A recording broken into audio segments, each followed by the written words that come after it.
다음 교회 함께 하신 여러분들을 환영하고 사랑하고 축복합니다. 우리 옆 사람에게 인사할게요. 반갑습니다. 환영합니다. 오늘 말씀 제목은 너희 손에 넘겨주셨느니라, 너희 손에 넘겨주셨느니라는 제목으로 말씀을 전하겠습니다. 여러분, 전 세계적으로 지금 참 세상이 어수선합니다.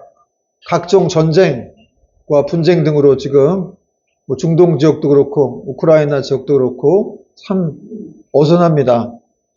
그리고 또 전 세계적인 일인 것 같기도 한데 이 정치권 싸움도 보수와 진보로 나눠져서 정말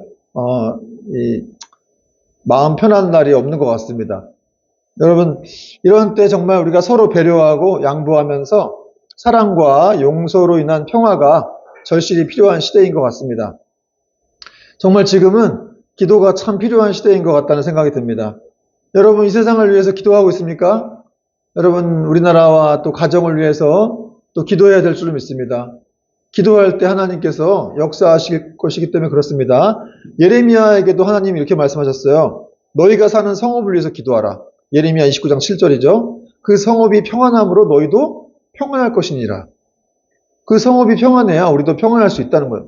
가정이 평안해야 우리도 평안할 수 있는데 그 가정과 이 나라를 평안하게 하실 수 있는 분은 바로 하나님이시다. 이런 말씀을 하고 있습니다.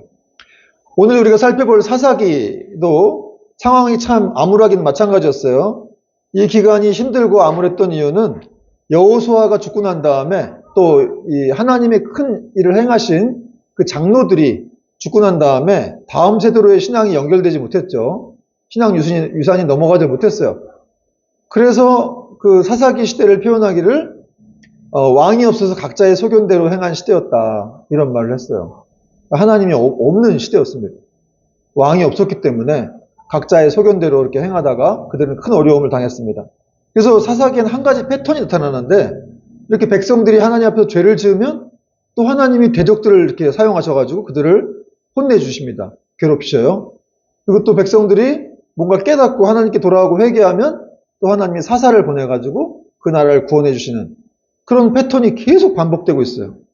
참 하나님 여호와 앞에 그들이 또 악을 행하느니라 또 그럼 또 부르짖으면 또 사사를 보내서 또 하나님 해결해 주시고 그래서 사사라는 사람들이 중요했는데 이 사사라는 뜻은 재판하다, 다스리다 이런 뜻을 가진 히브리어 샤파트에서 온 말로서 이 판결하는 특별한 지도자를 말합니다.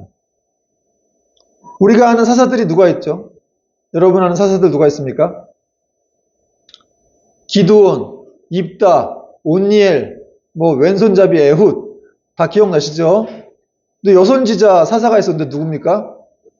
드보라입니다. 드보라. 네. 그리고 입산, 삼손, 야일, 엘라, 압돈 등이 사사였습니다. 이 사람들은 이제 평상시에는 이렇게 재판관으로 있다가 전쟁이 나면은 군사 지도자가 돼가지고 앞장서 나가서 싸우는 그런 역할이었습니다. 오늘 본문의 기드온도 이 이스라엘의 5번째 사사였어요. 그는 여룻바알이라는 별명을 가졌는데 여룻바알이라는 뜻이 뭔지 아세요? 여룻바알. 마치면 커피 한 잔. 여룻바알은 바알과 대적하다. 이런 뜻입니다. 바알과 대적하다. 그래서 이 당시에 굉장히 이스라엘의 우상 숭배가 심했어요. 바알 신을 섬기고 아세라 상을 섬겼는데 그때 이제 이 기드온이 하나님만이 참 신이라는 것을 이제 알고 나서 이 바알 신을 막 우상들을 타파했죠. 회파했습니다. 그래서 얻은 별명이 이 여룻바알이었어요. 그 여룻바알이라고 하는 이 기드온은 언제 부르심 받았냐면 그가 이렇게 포도주 틀에서 밀타작을 하고 있을 때 깔짝깔짝하게 밀타작을 하고 있을 때 하나님 나타나셔가지고 큰 용사여 이렇게 말씀하셨습니다. 소심한 농부한테 하나님이 그냥 보자마자 큰 용사여 내가 너와 함께 있도다 이런 말씀하신 거예요. 여러분 이 음성은 우리에게 주시는 그런 음성입니다. 하나님이 나는 참 보잘것없고 연약하게 느낄 수 있지만 하나님 여러분 보실 때 너는 큰 용사다. 큰 용사여 이렇게 선포를 하시는 겁니다. 그리고 이제 기드온이 사사로 있을 때 어떤 일이 벌어졌냐면 이 미디안 족속들이 이제 연합 군대가 있었는데 이 미디안 연합 군대가 동방의 사람들 또 아말렉 족속과 연합해가지고 이스라엘을 쳐들어왔어요. 하여간 이 나쁜 놈들은 항상 이렇게 몰려다니죠. 몰려다니면서도 약한 사람 괴롭히는, 하여튼 이게, 꼭 깡패들은 그렇게 몰려다니는지 모르겠는데, 하여튼 이렇게 나쁜 애들이 몰려다녀가지고 이스라엘을 쳐들어왔어요. 이스라엘이 어떻게 하겠어요? 힘도 없으니까, 그냥 당할 수는 없어서, 그래도 이렇게 기드온이 사람들을 모아가지고, 이제 그들과 함께 이렇게 팽팽하게 대치를, 이렇게, 어떤 진을 갖추고 대치를 벌였습니다. 1절 말씀 보니까, 여룻바알이라는 기드온과, 여기 여룻바알 나오죠? 여룻바알이라는 기드온과 그를 따르는 모든 백성이 일찍이 일어나서 하롯셈 곁에 진을 쳤고 미디안의 진영은 그들의 북쪽이요 모레산 앞 골짜기에 있었더라. 기드온이 이끄는 이스라엘 군대는 하롯셈 근처란 곳에 진을 쳤고 또 미디안 연합군은 모레산 골짜기에 진을 쳤어요. 이스라엘이 있는 쪽이 약간 높은 쪽이었고 미디안 족속이 약간 낮은 쪽이었습니다. 약간 좀 유리한 고지를 점령한 거죠. 그러니까 어쨌든 서로 이렇게 마주대하면서 팽팽한 대치 상태에 있었던 거죠. 여러분 이 모습은 사실 어떤 민족 간의 단순한 그런 전쟁이 아니라 사실은 영적으로 보면 바알신과 또 이렇게 여호와 하나님이 누가 참신인지를 보여주는, 밝혀주는 그런 전쟁이었던 것이죠. 영적 전쟁이었습니다. 여러분 사실 우리도 이 땅에 살고 있지만 우리도 영적 전쟁을 치르고 있죠. 우리 눈에 보이지 않지만 우리도 하나님과 사탄 간에 그런 대치 상태에 껴있는 거예요. 그 상태에 우리도 있습니다. 우리가 지금 남북이 분단된 지가 70년 넘었는데 지금 전쟁이 일어날 거라고 생각한 사람은 거의 없죠. 안보 불감증이라고도 하는데 일어나서는 안 되겠지만 그렇듯이 이렇게 우리도 악한 마귀와하고 이렇게 대치하고 있는데 우리가 하나님 쪽에 서서 그걸 늘 잊어버리고 살 때가 많이 있을 수 있다는 것이죠. 그러므로 여러분 우리는 항상 늘 깨어서 영적인 전쟁을 치르고 있는 사람이라는 것들을 기억해야 되고 하나님이 전신갑주를 입고 믿음의 싸움들을 싸워야 한다는 거죠. 그리고 이제 기드온이 이렇게 미디안 연합군과 싸우기 위해서 모집한 인원이 32,000명이었습니다. 그 수는 좀 적은 수는 아니었지만 그래도 미디안 연합군에 비하면 굉장히 열세였어요. 그러므로 여건상 많이 불리했는데 아니 근데 하나님이 놀라운 말씀을 하세요. 그 수가 많으니까 줄이라고 하신 거예요.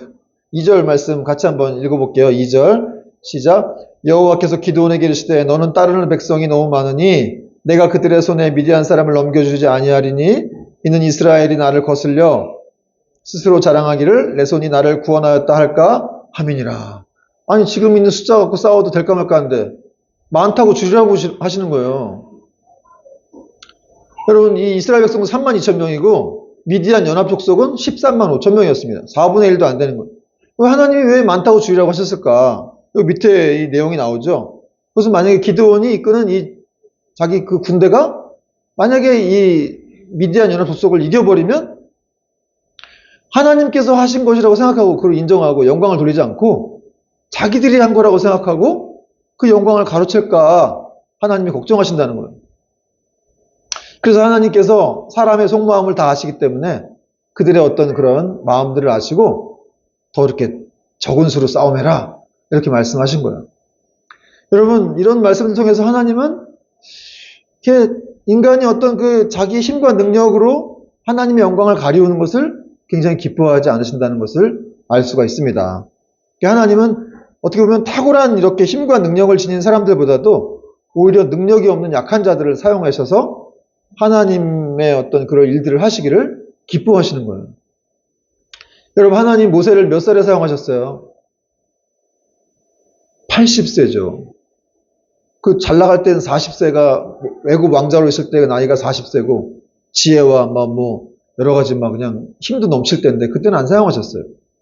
80세 미디안 광야에서 한 40년 이렇게 썩게 하신 다음에 아주 힘 다 떨어지고 나 아무것도 못해요. 내가 뭘 합니까? 이렇게 고백을 할 때 하나님 모세를 사용하셨습니다.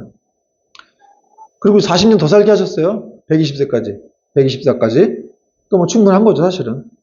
그러니까 우리가 뭔가를 해보려고 난 할 수 있습니다라고 말하는 사람들을 하나님 별로 이렇게 기뻐하지 않으시는 것 같아요. 자기 힘으로 뭔가 하려고 하는 사람들.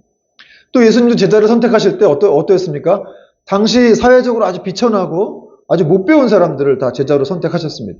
그러한 것들이 이렇게 이런 예가 될 수 있다는 것이죠. 그러므로 하나님 안에서는 인간적으로 능력 있는 것보다는 오히려 무능한 것이 더 능력 있는 거고 인간적으로 강한 것보다는 인간적으로 강한 것보다는 약한 것이 오히려 더 강한 것이라고 할 수가 있습니다. 사도 바울도 이런 고백했죠. 고린도후서 12장 9절 10절에서 내 능력이 약한 데서 온전하여 짐이라 하신지라. 그러므로 도리어 크게 기뻐함으로 나의 여러 약한 것들에 대하여 자랑하리니 이는 그리스도의 능력이 내게 머물게 하려 함이라. 그러므로 내가 그리스도를 위하여 약한 것들과 능력과 궁핍과 박해와 공고를 기뻐하노니 이는 내가 약한 그때 강함이라. 사도 바울이 육체에 가시가 있었어요. 안질병이라고 하고 간질병이라고 하는 병이 있었는데 하나님이 안 고쳐주셨어요. 왜냐하면 네가 약할 그때 내 강함이 드러난다는 것이죠. 여러분, 하나님이 일하시는 방식이 이렇다는 거예요. 우리가 약하다고 생각하는데 근데 너는 약하지 않다는 것이죠. 왜냐하면 우리가 약하기 때문에 예수님을 의지하게 돼서 우린 더 그분의 강함이 드러나게 된다는 거예요. 그리고 하나님이 군사가 많다고 하시면서 이렇게 줄이라고 하시면서 쓰신 방법이 이런 것이었는데 3절 보니까 이제 너는 백성의 귀에 외쳐 이르기를 누구든지 두려워서 떠는 자는 길르앗산을 떠나 돌아가라 하시니 이에 돌아간 백성이 22,000명이요 남은 자가 10,000명이었더라. 두려워 떠는 자들은 돌려보내려고 하십니다. 그래도 미디안 족속하고 싸우려고 나온 사람들이면은 굉장히 용기가 있을 것 같은데, 그리고 또 자기 두려움을 인정하는 것도 쉽지 않았겠지만 두려운 자는 돌아가라 했더니 웬걸 22,000명이 돌아갔습니다. 3분의 2 이상이 떠나버린 거예요. 하나님은 왜 이런 지시를 내린 것일까? 그 이유는 여러분, 두려워하는 사람은 하나님의 일에 사실은 도움이 잘 안 되죠. 전쟁터에서 두려워하면 어떻게 되겠어요? 두려워하면 자기 자신뿐 아니라 다른 사람에게도 영향을 미쳐서 전의를 상실하게 되는 그런 일들이 있다는 거예요. 근데 어찌 생각해보면 두려울 수 있죠. 인간인데. 그리고 이 이스라엘 사람 다 농부들이에요. 그리고 미디안 족속은 전문적인 싸움꾼들이고 깡패들이고 어떻게 당해냅니까? 무기도 상대가 안 되고. 두려울 수 있는데 하나님은 두려워 떠는 자들은 돌아가게 하라. 이렇게 말씀하십니다. 그러니까 믿음 있는 사람, 믿음과 용기가 가진 나를 믿는 사람을 사용하시겠다. 이런 뜻이겠죠. 여러분, 우리가 이런 말씀에서 알아야 될 것은 두려워하면 안 된다는 거예요. 뭐 잠깐 두려울 수는 있지만 계속해서 인생을 두려워한다? 불안해한다? 그러면 안 된다는 거예요. 왜냐하면 이 두려워한다라고 하는 것은 사실은 하나님을 믿는 믿음에서 오는 이 믿음의 결핍에서 오는 그런 문제이기 때문에 결국 하나님을 불신한다는 것이죠. 여러분의 미래 때문에, 자녀 때문에 뭐 잘못될까 봐 계속 두려워한다. 그러면 결국 하나님을 믿지 않아요. 여러분을 만드신, 또 여러분을 구원하신 하나님을 믿지 않는 거예요. 그래서 잠깐 두려울 수는 있지만 계속해서 두려워하거나 걱정해서는 안 된다는 거예요. 여러분, 성경에 사실은 두려워하지 말라는 말씀이 엄청 많아요. 뭐 저는 세보지 않았지만 뭐 365번인가 그렇게 말씀하셨다 그러고, 뭐 어떤 사람은 뭐 그런 비슷한 말씀까지, 걱정하지 말라는 말씀까지 한 900 몇 번인가 뭐 이런 말씀 하시더라고요. 그렇게까지 말씀하신 이유는 인간이 두려워하기 때문인데, 아니 그렇게 좀 그 정도 말씀하셨으면 인간이 좀 믿어야죠. 우리가 믿어야 되지 않겠습니까? 내가 너와 함께 하겠으니까 두려워하지 말라. 그럼 믿어야 됩니다. 여러분, 지금 두려워하는 분들이 있습니까? 그렇다면은 다윗처럼 말씀을 붙잡고 두려움을 극복하는 여러분 되길 바랍니다. 시편 27편 1절 3절 보니까 여호와는 나의 빛이요 나의 구원이시니 내가 누구를 두려워하리요.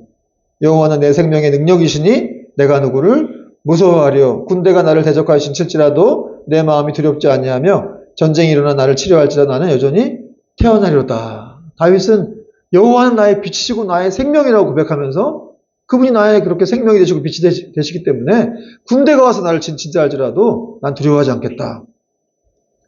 여러분, 우리는 우리 힘으로는 두려움을 극복할 수 없습니다. 그러나 믿음을 통해서, 말씀을 믿음을 통해서. 그래서 여러분, 이런 말씀들을 암송하는 것이 굉장히 중요해요. 말씀이 그냥 말씀이 아니, 종이 쪼가리가 아니잖아요. 이게 글자가 아니고 하나님의 영감 있는 말씀, 그 능력 있는 말씀이기 때문에 이 말씀들이 우리를 사로잡으면 우리는 두려움에서 회복될 수가 있는 것입니다. 두려워 떠는 자들은 돌아가라고 하시니까 22,000명이 돌아갔어요. 남은 군사는 1만 명이었습니다. 기도원도 솔직히 마음이 좀 편치 않을 것 같아요. 32,000명도 쉽지 않을 것 같은데 1만 명밖에 안 남았으니까. 근데 이게 또 웬일입니까? 하나님이 더 빼라는 거예요. 더 줄이라고 명령하십니다. 4절 말씀 같이 한번 읽어볼게요. 시작. 여호와께서 또 기드온에게 이르시되 백성이 아직도 많으니 그들을 인도하여 물가로 내려가라. 거기서 내가 너를 위하여 그들을 시험하리라. 내가 누구를 가리켜 내게 이르기를 이 사람이 너와 함께 가리라 하면 그는 너와 함께 갈 것이요. 내가 누구를 가리켜 내게 이르기를 이 사람은 너와 함께 가지 말 것이냐 하면 그는 가지 말 것이니라 하신지라. 아직도 많으니까 더 줄이라고 하시면서 물가로 데리고 가서 내가 그들을 시험하겠다 이렇게 하십니다. 왜 이렇게 하나님은 계속 줄이라고 하시는 걸까? 여러분 왜 그렇게 생각하세요? 왜 그렇다고 생각해요? 왜 자꾸 그렇게 많다고 줄이라고 하시는 걸까? 뭐 잘은 몰라도 어쨌든 이 많음이 우리한테 뭔가 도움이 안 될 수 있다는 거죠. 뭔가 풍족하다는 것이. 뭔가 좀 넘쳐난다는 것이. 그것이 어떤 우리에게 교회에도 돈이 많거나 뭐 이렇게 사람이 너무 많거나 이런 좀 달라질 수도 있겠죠. 어쨌든 하나님을 더 의지하지 않을 수도 있겠죠. 그런 교회도 더 의지하는 교회도 있겠지만 어쨌든 뭔가 이렇게 풍족하고 많으면 더 사실은 우리의 힘이 약화될 수 있는 그런 섭리가 있을 수 있다는 것이죠. 여기까지만 얘기하겠습니다. 하나님이 그들을 시험하는 물가로 내려가서 시험하는 방법은 바로 이런 것이었는데 물 먹는 자세로 그들을 시험하는 거였어요. 5절 6절 보니까 이에 백성을 인도하여 물가에 내려가매 여호와께서 기드온에게 이르시되 누구든지 개가 핥는 것 같이 혀로 물을 핥는 자들을 너는 따로 세우고 또 누구든지 무릎을 꿇고 마시는 자들도 그와 같이 하라 하시더니 손으로 움켜 입에 대고 핥는 자의 수는 300명이요 그 외의 백성은 다 무릎을 꿇고 물을 마신지라. 참 하나님은 재미있으신 분이신 것 같아요. 그죠? 아니 이렇게 더 줄이려고 하는 방법을 어떻게 쓰셨냐면 강가로 와서 이렇게 물을 먹는데 물을 끓고 물을 먹는 사람들이 있고 또 물을 손에 떠가지고 이렇게 서갖고 이렇게 개처럼 핥아먹는 사람이 있는데 우리가 생각할 때는 개처럼 핥아먹으면 좀 품위가 없어 보여가지고 이 사람 보내야 될 것 같은데 무릎을 꿇은 사람을 보내라. 그를 돌려보내라. 이렇게 말씀하십니다. 왜 그랬을까? 여러분 왜 그렇다 생각해요? 왜 무릎 꿇고 먹는 사람 돌려보낼까요? 물을.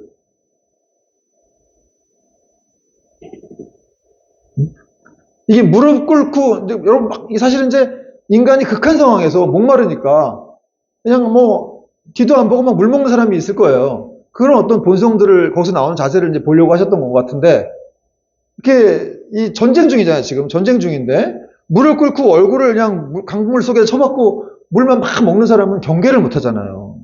그렇죠? 적군이, 사실 전쟁 시에는 밥 먹을 때도, 잘 때도, 쉴 때도 항상 경계를 서야 됩니다. 그런 상황인데, 그 상황에서 그냥 뒤도 안 보고, 에이, 모르겠다. 하나님의 일은 나도 몰라. 해놓고 막 그냥 목마르다고 막 이렇게 고개를 이렇게 쳐박고 물만 먹는 사람들을 돌려보내라고 하셨다는 거예요. 그리고 이렇게 물을 떠가지고 개처럼 핥아먹으면서, 여러분, 강가에서 개가 이렇게 좀 보면 이제 악어라든지 이런 동물들이 올까봐 항상 그 개류들은 조심을 해서 항상 살핀다고 그래. 주변을 살피면서 물을 먹는다 그러는데 그런 것처럼 이렇게 물을 먹는 사람들을 하나님이 남겨둬라. 이런 말씀을 하신 거예요. 여러분 이런 말씀 통해서 하나님께서 어떤 사람들을 사용하시는지 또 그것도 보게 되죠. 연약해도 괜찮아요. 연약해도. 능력 없어도 괜찮은데 하나님 나라에 대한 관심은 있어야 돼요. 하나님 나라에 대한 관심을 가지고. 그러니까 우리는 힘들면은 막 에라 모르겠다. 에이 다 팽개쳐놓고 그냥 나부터 살고 봐야지. 이렇게 생각할 수 있지만 하나님은 그렇게 여기는 사람들은 안 된다고 하시는 거예요. 중요한 건 하나님의 일을 생각해야 되고 그리고 항상 경계를 하면서 긴장을 하면서 신중하게 살아가는 사람들을 하나님 기뻐하신다는 것을 깨어있는 사람들을 이렇게 기뻐하신다는 것을 말씀하고 있습니다. 그런 사람들만이 특히 이렇게 전쟁 시에 적의 공격으로부터 자신을 지켜내고 승리를 할 수 있게 되기 때문에 그렇습니다. 자, 이제 하나님의 시험을 통과한 사람들 수를 세보니까 1만 명 중에서 300명 뿐이었어요. 9,700명 돌아갔습니다.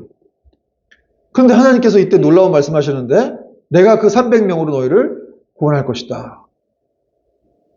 7절, 8절 말씀 같이 한번 읽어봅시다. 7절, 8절 여호와께서 기드온에게 이르시되 내가 이 물을 핥아먹은 300명으로 너희를 구원하며 미디안을 내 손에 넘겨주리니 남은 백성은 각각 자기의 처소로 돌아갈 것이니라 하시니 기드온이 이스라엘 모든 백성을 각각 그의 장막으로 돌려보내고 그 300명은 머물게 하니라. 300명 남았습니다. 저는 이거 보면서 영화 300이 생각났어요. 300. 300명 가지고 열심히 싸웠는데 페르시아하고. 그러니까 기드온은 300명 갖고 13명, 5천명하고 싸워야 되는 거예요. 근데 여러분 기드온이 말씀대로 이렇게 순종을 하고 300명 남기고 다 돌려보냈습니다. 아니, 하나님 너무하시네요. 지금 이렇게 어떻게 싸워요? 지금 이 수가 가지고. 아니, 말이 됩니까? 이렇게 막 항의하면서 순종 안 할 수도 있는데, 기드온은 순종했습니다. 다 돌려보내고 300명 남겼다는 거죠. 이상하게도 기드온의 병력이 증강되는 대신에 더 감소가 되었고, 감소되는 대신에 어쨌든 이렇게 병력이 정예화가 됐어요. 그리고 하나님은 그 밤에 기드온에게 나타나셔서 말씀하셨습니다. 일어나 진영으로 내려가라 하시면서 내가 그것을 내 손에 넘겼느니라. 미디안을 너희의 손에 넘겼느니라. 이렇게 말씀하셨어요. 오늘 말씀 제목이 뭐죠? 너희 손에 넘겼느니라. 이렇게 말씀하시면서 기드온을 이제 진영으로 내려가게 하셨어요. 기드온이 진영으로 내려갔더니, 미디안 진영으로 내려갔더니 어떤 적군 둘이서 얘기를 하는 거예요. 내가 밤에 꿈을 꿨는데, 그러면서 한 적군이 또 그 꿈을 해몽하는 얘기를 듣고서 기드온이 이스라엘이 승리한다는 것을 깨닫게 됩니다. 9절 보니까 그 밤에 여호와께서 기드온에게 이르시되 일어나 진영으로 내려가라. 내가 그것을 내 손에 넘겨주었느니라. 13절 기드온이 그곳에 이른즉 어떤 사람이 그의 친구에게 꿈을 말하여 이르기를 보라 내가 한 꿈을 꾸었는데 꿈에 보리떡 한 덩어리가 미디안 진영으로 굴러 들어와서 한 장막에 이르러 그것을 쳐서 무너뜨려 위쪽으로 엎으니 그 장막이 쓰러지더라. 14절 그의 친구가 대답하여 이르되 이는 다른 것이 아니라 이스라엘 사람 요아스의 아들 기드온의 칼이라. 하나님이 미디안과 그 모든 진영을 그의 손에 넘겨주셨느니라 하더라. 기드온이 이렇게 하나님 말씀대로 미디안 진영으로 몰래 내려가 봤더니 적들이 막 얘기를 하는 거예요. 내가 어젯밤에 꿈을 꿨는데 한 보리떡 같은 게 막 언덕으로서부터 굴러 내려오더니 우리 막사를 장막을 탁 치니까 다 쓰러지는 거야. 그러니까 옆에 있던 그 친구 병사가 야 그거는 바로 이스라엘의 요아스의 아들 기드온의 칼이야. 그건 무슨 뜻이냐면 그 기드온의 칼로 하나님이 우리 미디안을 그의 손에 넘겨주셨다는 그런 뜻이야. 아니 어떻게 적진에 내려가서 이런 얘기를 그들이 꿈꾸는 걸 통해서 이 기드온이 그런 얘기를 들은 거예요. 아 하나님이 드디어 이 미디안 족속을 나에게 넘겨주셨구나 라는 생각을 하면서 이 기드온이 하나님께 영광을 돌립니다. 15절 말씀 기드온이 그 꿈과 해몽하는 말을 듣고 경배하며 이스라엘 진영으로 돌아와 이르되 일어나라 여호와께서 미디안과 그 모든 진영을 너희 손에 넘겨주셨느니라 하고 여러분 하나님의 목적이 뭐였어요? 하나님의 뜻 아까 다수를 줄여라 너무 많아 더 빼 결국 기드온이 지금 300명 가지고 하나님께 영광을 돌린 것이죠. 결국 하나님이 이렇게 이 숫자 가지고도 승리하게 하셨구나. 여러분 이 사람들이 꿈꿔가지고 이렇게 두려움을 갖게 한 거는 누가 그렇게 한 거예요? 하나님이 그 사람들 꿈속에서 역사하셔가지고 이렇게 두려움을 갖게 하신 거죠. 여러분 뭐 창세기도 보면은 이렇게 뭐 이삭이 뭐 자기 부인 뺏겼을 때 그 아비멜렉이 꿈을 꾸죠. 그래서 꿈속에 나타나셔가지고 너 그 부인 안 돌려보내면 너는 혼난다, 죽는다. 뭐 그렇게 말씀하신 내용도 있죠. 아브라함이었나? 지금 잠깐 헷갈리는데. 어쨌든 그런 일들이 하나님이 이렇게 이방 왕의 꿈속에 나타나셔가지고 부인 돌려보내. 이런 말씀 하신 적도 있습니다. 그래서 결국 돌려보내죠. 두려워서. 이렇게 하나님이, 그러니까 뭐, 믿지 않는 사람들 꿈속에도 하나님 역사하시는 거예요. 그 머릿속에 들어가셔가지고 기드온에 대한 두려움을 주셔서 결국은 이렇게 기드온이 이길 수 있도록 그런 모든 장치를 마련해 주시는 것이죠. 배경을 마련해 주시는 것입니다. 자, 이제 기드온과 300명의 그 백성들이 세 부대로 나뉘어져서 여호와 기드온의 칼이다 라고 외치면서 나팔을 막 동시에 부니까 어제 우리 민수기 10장에도 나팔을 불면 하나님이 도와주신다고 하셨는데 나팔을 막 부니까 적들끼리 막 칼로 치고 난리 난 거예요. 진짜 아비규환인 거예요. 뭐 꼼꼼해서 그런지 모르겠지만 하여튼 하나님이 역사하신 거죠. 자기들끼리 막 칼로 죽이고 막 친구들끼리 죽이고 그래갖고 다 막 흩어지는 그런 놀라운 일이 벌어지게 됩니다. 22절, 23절 보니까 300명이 나팔을 불 때에 여러분 오늘 예배 시간에도 기도의 나팔을 부르시기 바랍니다.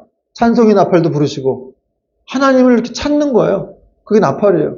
그럴 때 하나님이 여러분을 도와주시고 그 은혜 가운데 그 대적들 그렇게 두려워하는 문제도 해결해 주신다는 거예요. 300명이 나팔을 불 때에 여호와께서 그 온 진영에서 친구끼리 칼을 치게 하심으로 적군이 도망하여 스레다의 베시다에 이르고 또 답밭에 가까운 아벨 무홀라의 경계에 이르렀으며 이스라엘 사람들은 납달리와 아셀과 온 므낫세에서부터 부름을 받고 미디안을 추격하였더라. 300명이 지금 13만 5천 명을 막 추격하는 거예요. 여러분, 우리 하나님은 참 친절하신 분이시고 은혜의 하나님이심을 믿으시기 바랍니다. 전쟁의 승리를 가져다 주시는 뿐 아니라 어떻게 싸우면 이기는지 그 방법까지 다 알려주세요. 그러니까 우리는 그렇게 하라는 대로 하면 돼요. 그냥 머리 쓰고 생각할 필요 없어요. 그냥 말씀만 믿고 그냥 하나님이 하라는 대로 순종만 하면 승리는 우리의 것입니다. 여러분, 오늘 말씀 통해서 사랑하는 여러분, 승리의 원동력이 어디 있습니까? 군사력이 있었습니까? 이들의 숫자, 무기에 있어서 칼에 있었어요? 아니에요. 여호와 하나님의 말씀과 그 이름의 능력이 있었다는 것을 오늘 기도는 이 성경은 보여주고 있다는 것이죠. 여러분, 다윗이 골리앗과 싸우러 나갈 때도 비슷한 말을 하고 나갔죠. 사무엘상 17장 45절 말씀 보니까 너는 칼과 창과 단창으로 내게 나오거니와 나는 만군의 여호와의 이름으로 내게 나아가노라. 네가 모욕하는 이스라엘 군대 하나님의 이름으로 내게 나아가노라. 다윗이 물론 물맷돌을 잘 던지는 사람이긴 했지만 그래도 여러분 제대로 던져가지고 이 골리앗이 투구를 쓰고 있는데 그 사이 잠깐 빈 공간 사이에 이게 이 급소를 맞았거든요. 그 돌이 박혔어요. 그럴 확률이 얼마나 되겠습니까? 아무리 명사수를 하더라도 정확하게 그 투구 사이에 뚫고 들어가서 거기에 박혀 죽게 하셨는데 근데 이제 성경은 뭐라고 얘기하냐면 다윗에게는 칼이 없었더라. 하나님이 하셨다는 것이죠. 여러분, 이것이 바로 하나님이 하시는 역사예요. 하나님이 일하시는 방법이고 수나 무기, 세력이 아니라는 것입니다. 인간적으로 생각할 때 전혀 승산이 없어 보이고 불가능해 보일지라도 하나님의 이름의 능력이 있기 때문에 하나님 말씀의 능력이 있기 때문에 그분이 하시면 되는 겁니다. 여러분, 그러므로 아무리 노력해도 변하지 않는 어떤 문제, 어떤 사람도 하나님이 하시면 되겠죠. 오늘날 교회도 다 끝났다고 얘기를 하고 이제 부흥의 시대는 끝났다고 얘기를 하는데 하나님이 하시면 되는 겁니다. 여러분, 가정 끝났다, 내 인생 끝났다, 난 이제 소망이 없어라고 생각할 때 하나님이 역사하시면, 그 하나님의 영이 역사하시면 끝나는 거예요. 다 원상태로 돌아가고 놀라운 회복이 일어나게 되는 것입니다. 여러분, 이스라엘이 가진 무기는 그저 나팔과 빈 항아리와 횃불 뿐이었어요. 이게 무기라고 할 수 있습니까? 그냥 농부들이 쓰는 그런 것들이지. 그러나 그들은 그걸 가지고 싸움에 나갔지만 그들에게는 전쟁에 능하신 만군의 여호와의 이름이 있었기 때문에 승리할 수 있었습니다. 이처럼 하나님께서는 세상에 미련한 것을 택하셔가지고 지혜 없는 것을 부끄럽게 하시며 보잘것없는 보리떡 하나를 취하여서, 이 보리떡은 기드온을 말해요. 그 소심한 기드온을 택해서 하나님이 미디안의 그런 강력한 진을 무너뜨리신 것입니다. 이는 능력의 심이 큰 것이 하나님께 있고 제 뒤에 말씀이 있죠. 우리에게 있지 아니함을 알게 하시려는 하나님의 뜻이었습니다. 능력의 심이 그것이 어디 있어요? 하나님께 있다는 거예요. 우리에게 있지 않습니다. 우린 질그릇이에요. 근데 우리 질그릇에 하나님의 능력이 있다는 거예요. 우리가 예수님을 품고 있기 때문에, 예수님이 우리 안에 계시기 때문에 우리 안에 큰 능력을 품고 있는 것입니다. 여러분, 그러므로 우리가 예수님을 의지할 때 정말 우리가 질그릇이고 그분을 의지하고 그 큰 능력을 의지할 때 우리는 결국 승리하게 되는 것입니다. 그러니까 돈이 없어갖고 여러분 정보력이 없어갖고 여러 가지 권세가 없어서 두려워할 것이 아니라 사실은 하나님만 있으면 그분이 나와 함께 하시면 언제나 승리할 수가 있게 되는 것이죠. 말씀의 결론을 맺겠습니다. 단 300명으로 13만 5천 명과 싸워서 이겼습니다. 이것은 세계 전쟁 역사에서 전무후무한, 이게 실제적인 일이죠. 사실입니다. 이 어떤 전무후무한 사건으로 기록되고 있습니다. 이 싸움은 세상적으로 보면 전혀 가망이 없는, 이길 수 없는 싸움이었죠. 그러나 하나님이 함께 하셨기 때문에 그들은 조금의 피해도 입지 않고 다 승리할 수가 있었습니다. 여러분, 우리 신앙생활도 마찬가지죠. 내 생과 뜻을 앞세워가지고 인간적인 계산을 하면 안 되고 세상적인 관점으로만 생각해서 하나님을 재단하면 안 돼요. 비록 이해가 안 되고 답이 없어 보일지라도 하나님 말씀을 신뢰해야 됩니다. 자꾸 괴리감을 얘기하시는 분이 있어요. 설교를 들으면 다 해결될 것 같은데 세상에 나가면 그렇지가 않다. 여러분, 진짜 그렇게 하나님 말씀 믿어봤어요? 끝까지 한번 기다려봤어요? 지금 그럼 하나님 돌아가신 겁니까? 하나님 여전히 살아계세요. 그 살아계신 상태에서 우리에게 말씀하시고 다 이 세상의 모든 것들을 주관하고 계시는 거예요. 세상이 어떤 강력한 정치 지도자들, 뭐 미국의 누구, 뭐 러시아의 누구, 중국의 누구에서 움직인 것처럼 보이지만 그러나 하나님이 다 그들을 주관하고 계시는 거죠. 그들을 만드는 그분이 그 세상도 다 주관하시고 그분의 뜻대로 인도하실 거예요, 결국. 그 세상이 어떻게 될 것이다 걱정하는 분들 많은데 잘 될 거예요. 왜냐하면 하나님 뜻대로 계획하신 대로 될 거니까. 우린 걱정할 필요는 없습니다. 대신에 기도할 필요는 있죠. 하나님이 더 좋은 세상을 만들어 주시도록 기도할 필요는 있는 것입니다. 여러분, 우리가 인간적으로 생각할 때 정말 뭐 이거 안 되고 저거 안 되고 참 이렇게 힘들게 생각할 때가 많지만 그럼에도 불구하고 정말 이렇게 하나님 말씀에 우리는 붙들어야 되고 그분을 바라봐야 할 줄로 믿습니다. 사랑하는 여러분, 지금도 하나님께서는 우리에게 군사의 수를 줄이라고 말씀하십니다. 얘야, 그거 너무 많구나. 줄여라. 여러분, 군사의 수는 뭔지 아세요? 우리의 힘과 능력을 의지하려고 하는 그런 모든 시도와 노력들이에요. 여러분, 우리는 우리의 능력을 높이기 위해서 더 많은 지식을 확보하려고 하고 더 많은 물질을 확보하려고 하고 더 높은 자리에 오르려고 합니다. 또 더 많은 사람을 거느리려고 하죠. 그러나 그렇게 안 되면 또 불안해하고 두려워하는데 그러나 하나님은 말씀하십니다. 그런 것들 더 줄여. 왜냐하면 모든 인간사의 인생의 승리가 나에게 있기 때문이다. 내가 너와 함께하는 한 너는 승리할 것이다. 이렇게 말씀하고 있는 것입니다. 그러므로 여러분 우리가 하나님 대신에 주인 삼았던 모든 것들을 다 내려놔야 돼요. 내려놓고 그 자리에 우리 주님을 주인으로 모셔야 할 줄 믿습니다. 우리 마음의 자리에 우리 예수님을 왕으로 모셔서 정말 여러분의 인생 가운데 더 풍성함을 누리고 또 하나님의 영광을 이렇게 누리게 될 수 있는 복된 은혜가 있기를 축원드립니다. 아멘.